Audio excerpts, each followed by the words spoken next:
Welcome back to the channel. Have you noticed anything odd happening with Sister Wives lately? Where are all the kids?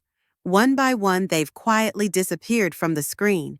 When we do catch a glimpse of them, it's fleeting, a whispered suggestion that they still exist. They're not only absent from family functions, they've all but vanished from those traditional solo confessionals. Think about it. Do you remember the last time you saw Gwen Brown sitting down for a one-on-one? Or Aspen, Logan, Hunter? With the occasional cameo appearance by McKelty, Madison, and Gabriel, who recently spoke out about the tragic loss of Garrison, the rest of the Brown children are notably MIA. So, what's actually going on behind the scenes? Why is the attention now virtually solely on Kody and Robyn's kids? Here's a curveball you did not expect. It's all about the money. TLC pays the adults, the parents, that is. The kids, they're under no obligation, legally, to appear, and they don't get paid unless the parents choose to give them some. Christine reportedly gives her children a little something for their trouble, but Cody? Zilch. So, when you see Aurora or Brianna in a scene, they're performing for free. No paycheck, no nest egg, not even a 1099. Imagine growing up on national TV and not having anything to show for it financially. As drama increases in adulthood, most of these young adults are pulling back, not for payment, but to protect something far more valuable, their privacy. To them, the show equals years of public exposure, emotional distress, and open wounds. The tragic death of Garrison should have been a wake-up call, a moment when cameras paused, rolling to reflect on how damaging constant scrutiny can be. But Sister Wives, like most reality television, doesn't operate under Hollywood's rules. There are no reality children unions, no protections, no guaranteed savings plans. Unlike child actors, they have no work-hour limits, schooling oversight, or trust funds set up. They're on their own, and now individuals are starting to talk.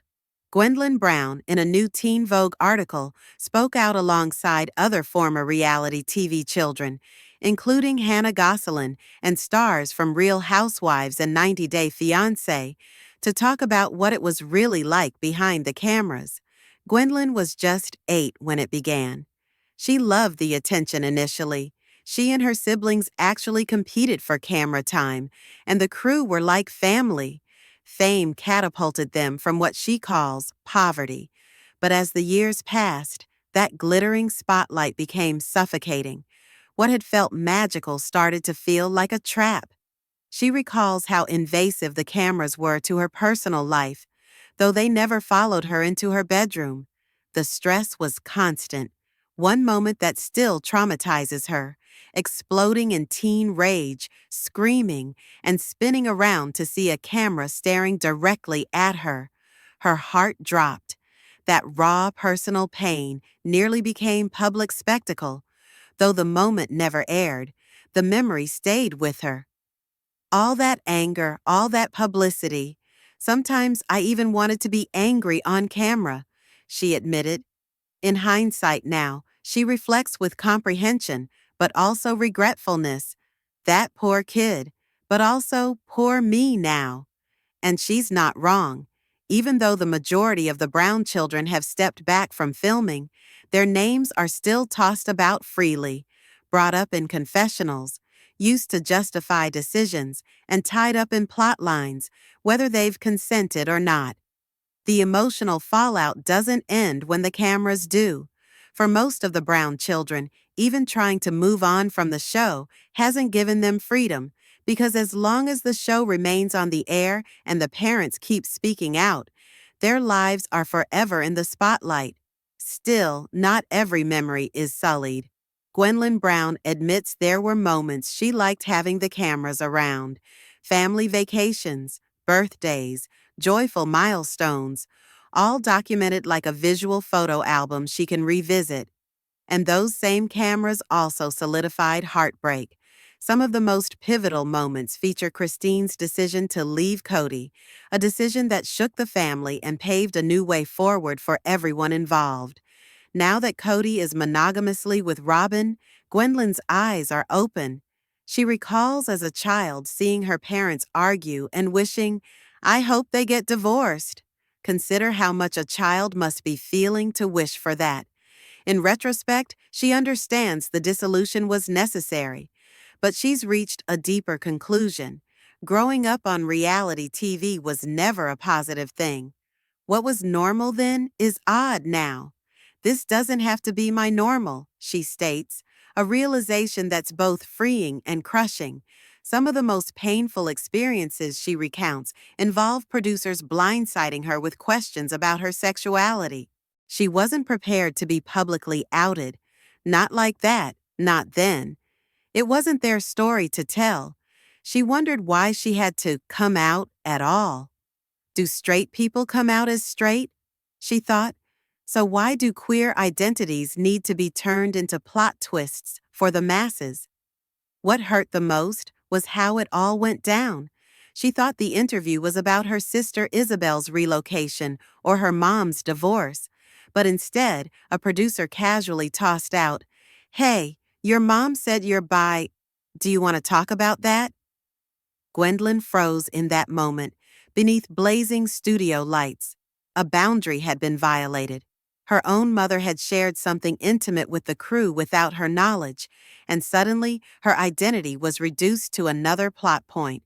Although she'd already hinted that she was bisexual on the internet, it's different when your reality is ripped from you without your consent.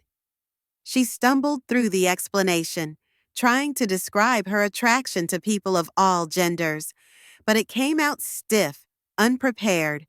Later, she admitted she didn't even like how she did it. And who can blame her?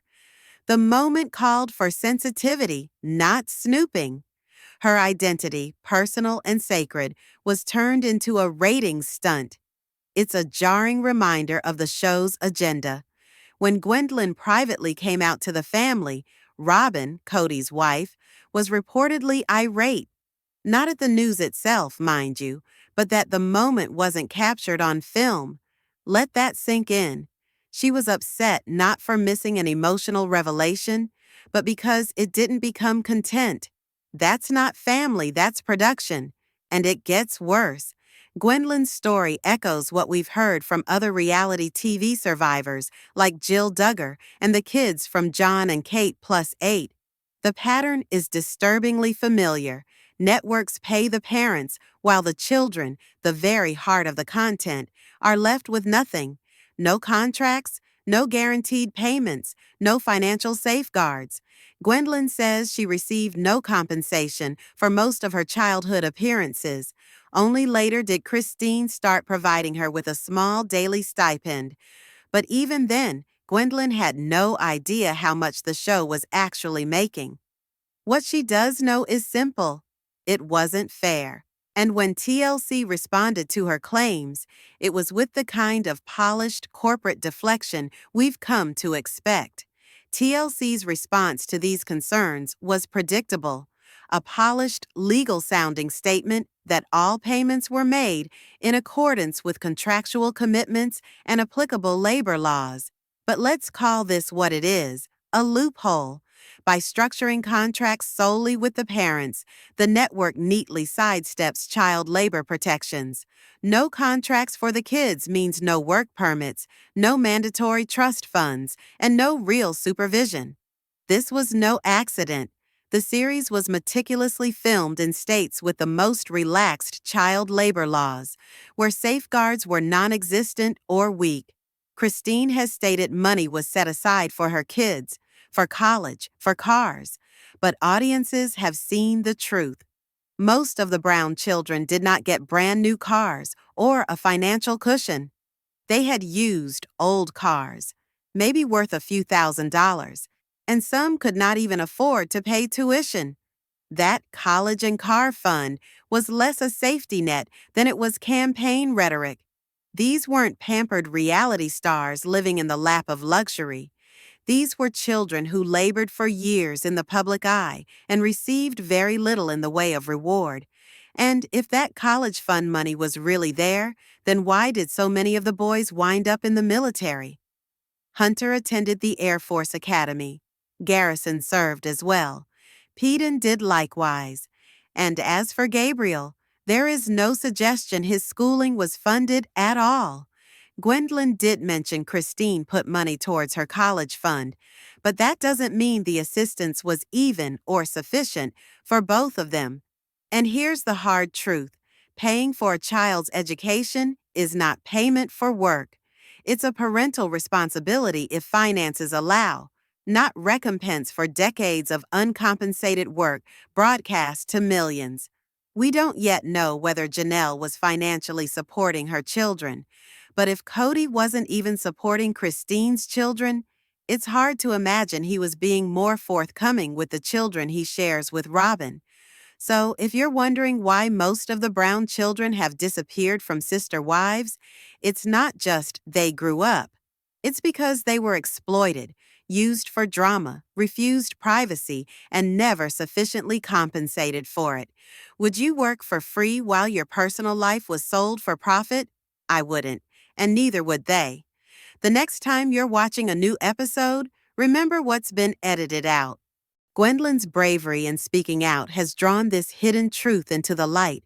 Her voice is loud, her story necessary. It's a wake-up call to the darker side of reality television, where family starts to look an awful lot like franchise. What do you believe Gwendolyn had to say? Tell me in the comments below.